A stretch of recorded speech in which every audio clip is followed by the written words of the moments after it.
చిచి, సమాజంలో ఇలాంటి వాళ్ళు కూడా ఉంటారా? అసలు ఇలాంటి వాళ్ళకి సొసైటీలో బతికే హక్కు ఉందా? ఇంతకీ మ్యాటర్ ఏంటంటే, ఓ దంపతులిద్దరికి ఇద్దరు అమ్మాయిలు ఒక అబ్బాయి. ఏవో గొడవల కారణంగా వాళ్ళు విడిపోయారు. ఇద్దరు అమ్మాయిల్ని తీసుకొని తల్లి కృష్ణా డిస్ట్రిక్ట్లో నివసిస్తుంది. ఇక వాళ్ళ ఫాదర్ ఏమో వాళ్ళ అబ్బాయిని తీసుకొని ప్రకాశం డిస్ట్రిక్ట్లో ఉంటున్నాడు. 2023లో ఆ అబ్బాయి వాళ్ళ ఫాదర్కి చెప్పాడు, నాన్న నేను చెల్లె వాళ్ళను అమ్మని చూసొస్తాను. దానికి వాళ్ళ నాన్న ఓకే చెప్తే వెళ్ళి చూసి రావడానికి వెళ్ళాడు. ఇక వెళ్ళిన ఆ టైంలో వాళ్ళ చెల్లితో సన్నిహితంగా కొన్ని ఫొటోస్ దిగాడు. ఈ విషయం బయట ఎవరికైనా చెబితే చంపేస్తానని బెదిరించాడు. ఇక అన్నయ్య అలా బెదిరించడంతో బెదిరిపోయిన అమ్మాయి ఎవ్వరికీ చెప్పలేదు ఈ విషయం గురించి.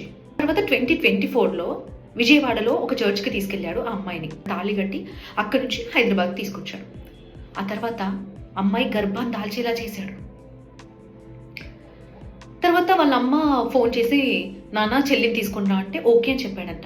అమ్మాయిని వాళ్ళ అమ్మ దగ్గరికి పంపించేద్దామని చెప్పేసి హైదరాబాద్లో ఉన్నటువంటి ఒక బస్ స్టాప్లో డ్రాప్ చేశాడు. ఆ టైంలో ఆమెకు హై ఫీవర్ ఉండే అంట, అంతేకాకుండా వామిటింగ్స్ కూడా అయ్యాయంట. ఇక ఎలాగో అలాగా వాళ్ళ అమ్మ దగ్గరికి చేరుకుంది. వాళ్ళ అమ్మ డాక్టర్ దగ్గరికి తీసుకెళ్తే డాక్టర్ కొన్ని టెస్టులు చేస్తే అందులో ఆమెకి ప్రెగ్నెంట్ పాజిటివ్ అని తేలింది. వాళ్ళ అమ్మ షాక్కి గురైపోయింది. వెంటనే వాళ్ళ అమ్మ పోలీస్ స్టేషన్కి వెళ్ళి కంప్లైంట్ ఇచ్చింది.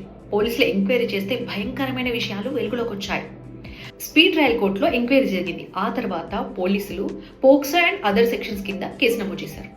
విజయవాడ పోక్సో కోర్టు జడ్జి ఇచ్చినటువంటి తీర్పు ప్రకారం మరణించేంత వరకు జైలు శిక్ష, 6,000 రూపీస్ ఫైన్ అండ్ 30,000 రూపీస్ అమ్మాయికి అందించాలని ఆదేశించారు. అంతేకాదు డిస్ట్రిక్ట్ లీగల్ సెల్ సర్వీస్ అథారిటీని గవర్నమెంట్ తరఫున 5 లక్షల అమ్మాయికి అందించాలంటూ ఆదేశాలు జారీ చేసింది. సొంత అన్న ఇలాంటి దుశ్చర్యకు పాల్పడటం పట్ల ఈ న్యూస్ విన్న వాళ్ళు, చూసిన వాళ్ళంతా షాక్ అయిపోతున్నారు. ఇలాంటి వాళ్ళకి ఉరే సరి అంటున్నారు.